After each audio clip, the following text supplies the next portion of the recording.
So இன்றைக்கி இன்னொரு Navaratri special இல்லையா? போன தடவை நவராத்திரிக்கு டூஸ் அண்ட் டோன்ட்ஸ் சொன்னோம். நவராத்திரி ஸ்டெப்ஸு எத்தனை ஸ்டெப்ஸ் வைக்கணும், என்னென்ன அதில் வழிமுறைகள்லாம் என்னன்னு பார்த்தோம். ஸோ இன்றைக்கி தாம்பூலம் நவராத்திரிக்கு தாம்பூலத்தை என்னென்ன கொடுக்கணும் அப்படிங்கிறத பார்க்கலாமா? நீங்கள் சொன்ன மாதிரி போன வருஷம் வீடியோவில் எப்படி கொலு வைக்கணும், கல்லுப்பு போட்டு நீ க்ளீன் பண்ணிவிட்டு ராகுகால அமகண்டெல்லாம் இல்லாமல் பார்த்துட்டு கொலு வைக்கிறது எப்படின்னு சொன்னோம். அதுக்கப்புறம் என்ன பண்ணணும் என்ன பண்ணக்கூடாதுன்னு சொன்னோம். ஆனால் இன்றைக்கி நம்ம முக்கியமான விஷயம் சொல்லலாம்னு நினச்சிட்டு இருக்கேன். என்னென்னா நம்ம 9 நாள் நம்ம அம்பாவை சேவிக்கிறோம்.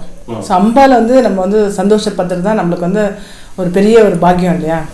ஸோ அம்பாளுக்கு பிடிச்சது ஒன்று ரொம்ப சிம்பிளானது. இது நமக்கு என்ன தெரிஞ்ச ஸ்லோகம் சொல்லிட்டு எல்லாருக்கும் தாம்பூலம் கொடுப்போம், நம்ம வெத்தலை பாக்கு கொடுப்போம்.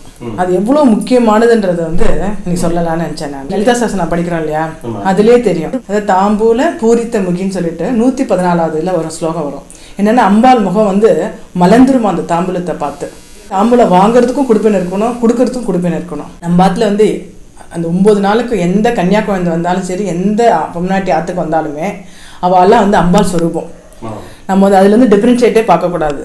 அன்றைக்கி நம்ம வந்தவாள் அந்த எந்த பொம்னாட்டி ஆற்றுக்கு வந்தாலும் குழந்தைகள் இருந்தாலும் அவளுக்கு கண்டிப்பாக தாம்பூலம் கொடுக்கணும்.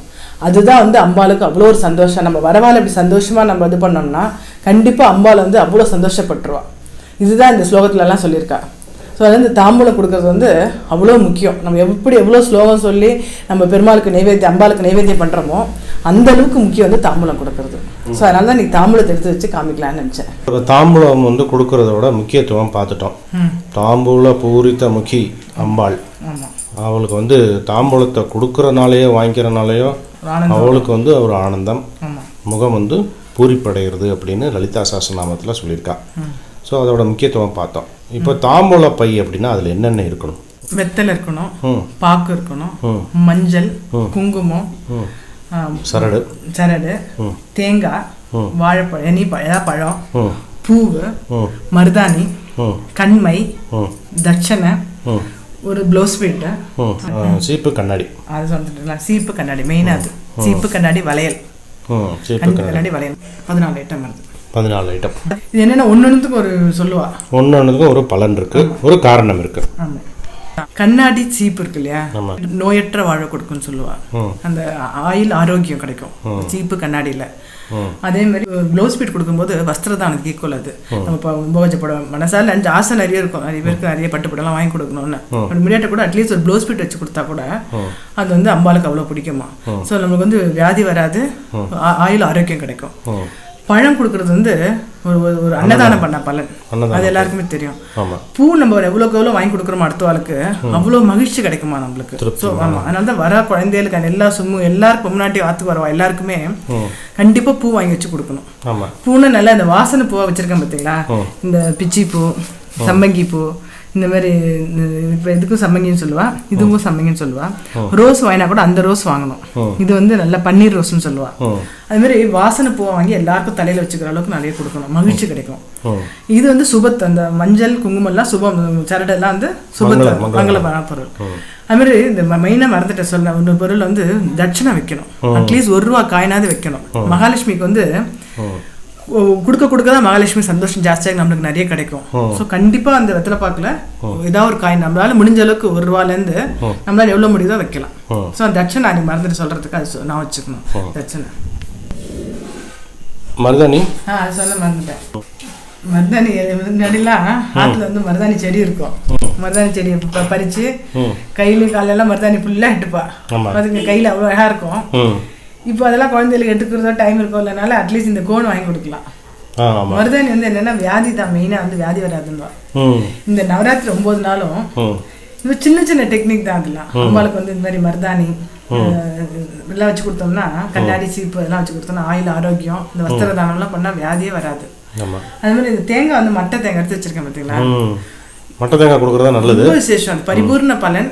என்னென்னா வயசான ஆள் கொடுக்கும்போது அவளை உரிக்கலாம் முடியுமா என்னன்னு தெரியும் போது பார்த்துட்டு, இல்லைன்னா நார்மல் உரிச்ச தேங்காய் கொடுக்குறது தேங்காய் பழம் அன்னதானத்துக்கு சமது. இன்னொன்று என்ன சொன்னேன்னா, தாம்பூலம் கொடுக்கறதுக்கு முன்னாடி அவளுக்கு ஒரு கிளாஸ் ஜலமாவது கொடுத்துட்டு தாம்பூலம் கொடுக்கணும். அது ரொம்ப முக்கியம். அது வரவாளுக்கு ஏதாவது கொடுத்துட்டு தாம்பூலம் கொடுக்கணும். இந்த 9 நாளுமே நான் சொன்ன மாதிரி எல்லாமே அம்பாள் சுரூபமா நம்ம பார்க்கணும். எல்லாருமே கண்டிப்பா அம்பாள் வந்து தெய்வ மனுஷ ரூபம் என்னன்னு சொல்றா இல்லையா, கண்டிப்பா வந்து அம்பாள் வந்து ஏதாவது ரூபத்துல நமக்கு மாத்த வருவா. நம்ம வந்து இந்த கொலு சம்பந்தமே இல்லை, கொலு வைக்காட்டா கூட 9 நாளுமே எவ்வளோ ஸ்லோகம் நம்மளுக்கு தெரியுமோ ஸ்லோகம் சொல்லி நாங்கள் ஜெகஜோதியா அம்பாளுக்கு நிறைய விளக்கேற்றி வச்சு நம்மளால முடிஞ்ச அளவுக்கு இந்த மாதிரி வாசனை பூவா வாங்கி அர்ச்சனை பண்ணிட்டோம். இல்லை குங்குமத்தால் அர்ச்சனை, இல்லை மாதுளம் பழத்தினால அர்ச்சனை. பாலாம்பிகைக்கு வந்து மாதுளம் பழம் பிடிக்கும் அப்படின்னு சொன்னாங்க, மாதுளம் பழம் இது மாதிரி அம்பாளுக்கு பிடிச்சது மாதிரி அர்ச்சனை பண்ணிட்டு தாம்பூலம் ஒத்தருக்காவது கொடுக்கறது வந்து அவ்வளோ ஒரு புண்ணியம் பண்ணியிருக்கணும். ஆமாம், தாம்பூல பூரித்த முக்கி. நான் நினைக்கிறேன் தாம்பூலத்தை பற்றி இதை சொல்லியிருக்கேன், நான் விட்டுருப்பேன். நான் உங்களுக்கு தெரிஞ்சது இருந்தால் சொல்லுங்க. தாம்பூலம் கொடுக்குறவா கிழக்கு பார்த்து கொடுக்கணும். அதே மாதிரி வாங்கிக்கிறவா உட்காந்துண்டு, கொடுக்குறவா நின்றுண்டு கொடுக்கணும். வயசானவாளுக்கு நம்ம கொடுக்குறோங்கும் போது தாம்பூலத்தட்டை கொடுத்துட்டு சேவிக்கணும். சின்னவா வாங்கிக்கும் போது அவள் வாங்கிட்டு சேவிக்கணும். அதே மாதிரி தாம்பூலம் வந்து சும்மா ஏதோ ஒரு பைக்கில் போட்டு கொடுக்கக்கூடாது. தாம்பூலம் எப்பவுமே கொடுக்கும்போது தம்பாளத்தில் வச்சு கொடுக்கணும். சில இடங்கள்லாம் வந்து நம்ம கர்நாடகாவில் கூட நிறைய இடத்துல பழக்கம் இருக்குது, முரத்தில் வச்சு கொடுப்பா. முரத்தையும் மூடி அப்படி கொடுக்குற பழக்கம் இருக்குது. நம்ம வந்து அட்லீஸ்ட் நம்ம தாம்பாளத்தில் வச்சு கொடுக்கணும். அதே மாதிரி வர சுமங்களுக்கு வந்து மஞ்சள் குங்குமத்தை குழைச்சிட்டு காலில் நலுங்கு விட்டுட்டு கொடுப்பாள். பொம்னாட்டி குழந்தைகளுக்கும் பண்ணுவாள். விளக்கு வந்து நல்லெண்ணெய் இல்லைன்னா அட்லீஸ்ட் ஒரு தீபமாவது நெய் தீபத்தில் ஏற்றணும். இப்போ பிரசாதம் வந்து போட்டிருக்கோம், ஒரு அட்டவணை இது மாதிரி போட்டிருக்கோம். போன வருஷம் அது வந்து என்ஸ்கிரீன் கொடுங்க. காத்தால வந்து அம்பாளுக்கு வந்து வெண்பொங்கல், சக்கரை பொங்கல், புளியோதரை, கதம்ப சாதம் அந்த மாதிரி நைவேத்தியம் பண்ணணும். சாயந்தரம் வந்து சுண்டல். 9 நாளைக்கு எப்படி சுண்டல் பொடி பண்றதுன்னு காமிச்சிருக்கோம். 9 வகை சுண்டல், 9 சுண்டல் போட்டிருக்கோம். தனியாவும் இருக்கு. ஸோ சுண்டல் அது வந்து என்ன, ஒரு நாளைக்கு அந்த அந்த சுக்கிரனுக்கு, புதனுக்கு, வியாழனுக்குன்னு தனித்தனியா அந்த சுண்டல் இருக்கு. அது அந்த மாதிரி அது பண்றது விசேஷம். அப்புறம் ஏதாவது ஸ்வீட் பண்றது, இதெல்லாம் இது மாதிரிலாம் பண்ண முடியாட்டா கூட சுண்டல் கண்டிப்பா பண்ணலாம். சாதம் வந்து காத்தால எப்படி ஆத்துல வடிப்போம், அதுல ஒரு துளி பருப்பு, ஒரு துளி நெய், ஒரே கட்டி வெள்ளத்தை வச்சு அம்சை பண்றது வந்து அவ்வளோ ஸ்லாகியம். சப்போஸ் அது மாதிரிலாம் முடியல அப்படின்னா கூட ட்ரை ஃப்ரூட்ஸ் நிறைய வாங்கி வச்சுட்டு, பழம் 2 வச்சுட்டு காத்தாலையும் சாயந்தரம் நைவேத்தியம் பண்ணணும். கண்டிப்பா சாயந்தரமும் காத்தாலும் 2 வாட்டி விளக்கேற்றணும், 2 வாட்டி நைவேத்தியம் வைக்கணும். நம்ம என்னென்ன நைவேத்தியம் பண்ணணும்ன்றத நம்ம போட்டிருக்கோம், அந்த என்ஸ்கிரீன்ல பார்க்கட்டோங்க. என்னென்ன ஸ்லோகம் சொல்லணும்? சௌந்தர்யகிரி, அபிராமந்தாதி, லலிதா சஹஸ்ரநாமம், லலிதா திருசதி, ஷாம்லா தண்டம், அவளுக்கு என்ன தெரியுமோ அந்த ஸ்லோகம் சொல்லலாம். முதல் 3 நாள் துர்கைன்னு சொல்லுவோம் இல்லையா, துர்கை சம்பந்தப்பட்டது. அப்புறம் 3 நாள் லட்சுமி சம்பந்தப்பட்டது, மகாலட்சுமி சம்பந்தப்பட்டது. லாஸ்ட் 3 நாள் சரஸ்வதி. நம்ம இதை பத்திலாம் சொல்லியிருக்கோம் போன வருஷம் வீடியோல. சரி, ஒரு 2-3 டவுட் இருக்கு, கேட்கவா? ஸோ ஒன்று வந்து அகண்ட தீபம். ஸோ இந்த தடவை அகண்ட தீபம் என்னையிலேருந்து எப்போலேருந்து வைக்கணும்? அகண்டது வந்து 9 நாள் நவராத்திரி 9 நாள் எரியணும். அமாவாசை அன்னையிலேருந்து ஏற்றலாம். அமாவாசை அன்னைக்கு சாயந்தரத்துலேருந்து ஏற்ற ஆரம்பிச்சிடலாம். ஆறாவது சாயந்தரத்துலேருந்து ஏற்ற ஆரம்பிச்சிடலாம். அதாவது யமகண்டம், ராவகாலம் அது மாதிரி இல்லாமல் பார்த்துட்டு சாயந்தரத்துக்கு அப்புறம் அப்போலேருந்து ஏற்ற ஆரம்பிச்சிடலாம். சரி, 6ஆம் தேதி இப்போ வந்து நம்ம வந்து பொம்மையெல்லாம் இறக்கி வைக்கிறோம். 7ஆம் தேதி 6ஆம் தேதிக்கு சாயந்தரம் பொம்மையெல்லாம் அடிக்கிடுவோம், நம்ம அடுக்கி வச்சிடலாம். அப்போலேருந்து அடுக்கி வச்சு முடிச்சுட்டு சப்போஸ் பிரம்ம முகூர்த்தத்தில் வந்து 7ஆம் தேதி காத்தால எழுந்துக்கிறான்னா அப்போ ஆரம்பிக்கலாம்.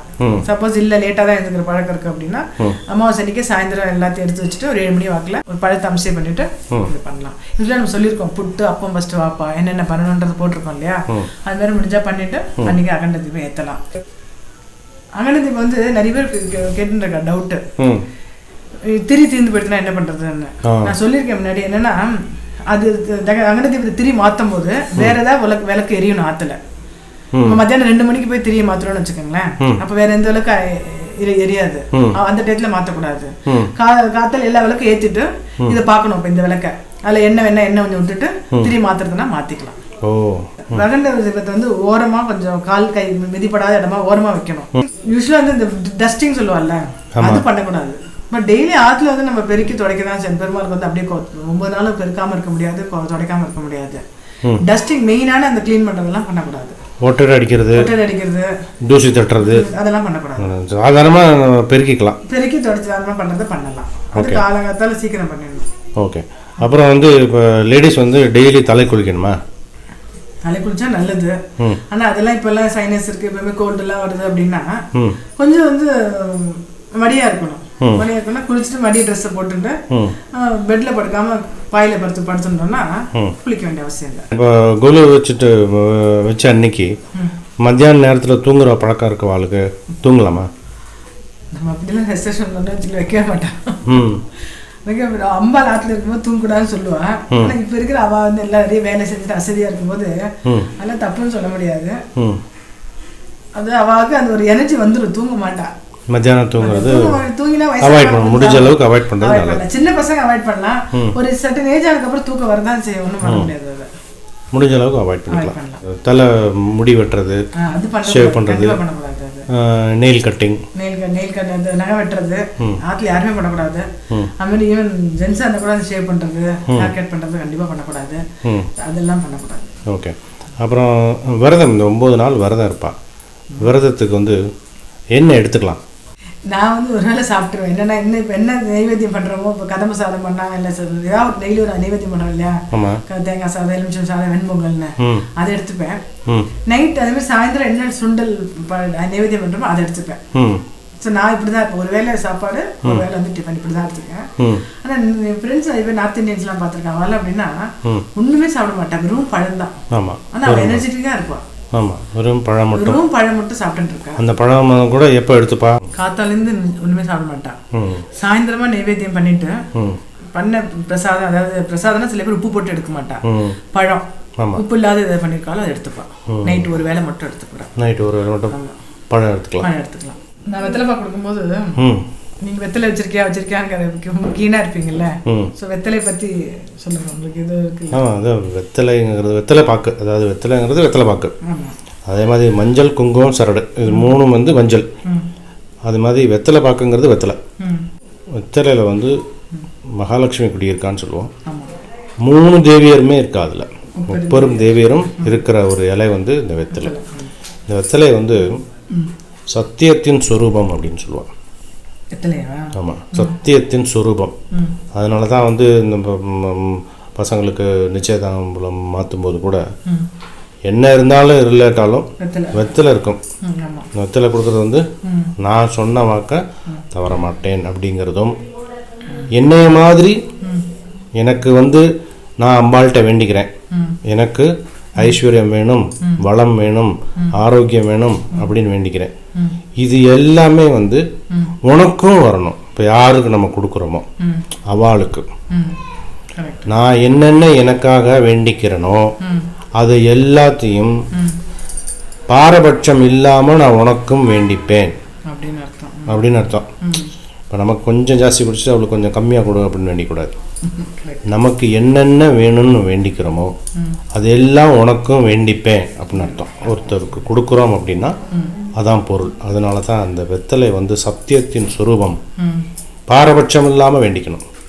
அதுதான் வந்து தாம்பூல பூரித்த முக்கி அப்படின்னு அம்பாளை சொல்கிறது வந்து எல்லாரும் நன்னா இருக்கணும்னு நம்ம வந்து வேண்டிக்கிற அந்த பழக்கம் வரணும். அதுதான் இதோடைய இது வந்து நம்ம வந்து ஆடம்பரத்துக்காகவோ 4 பேருக்காகவோ பண்ணலை. அம்பாளை குஷிப்படுத்துறது, அதாவது நல்ல சிந்தனை, நல்ல எண்ணம் இருக்கணும் அப்படிங்கிறது தான் இதோடைய இந்த வெத்தலையோட தாத்பரியம். சூப்பராக இருந்தது. கரெக்ட். இந்த நவராத்திரியில் எல்லாரும் அம்பாளை சேவிச்சிருந்து எல்லாருக்கும் எல்லா அனுகூலம் கிடைக்கட்டும்னு வேண்டிப்போம். ஓகே, அதே மாதிரி கொலு கான்டெஸ்ட் பற்றி அடுத்த வீடியோ போடுவோம். ஓகே. கொலு போட்டி பற்றி சொல்லலாம். ஆமாம். Okay, thanks Jeshu. Okay, thank you.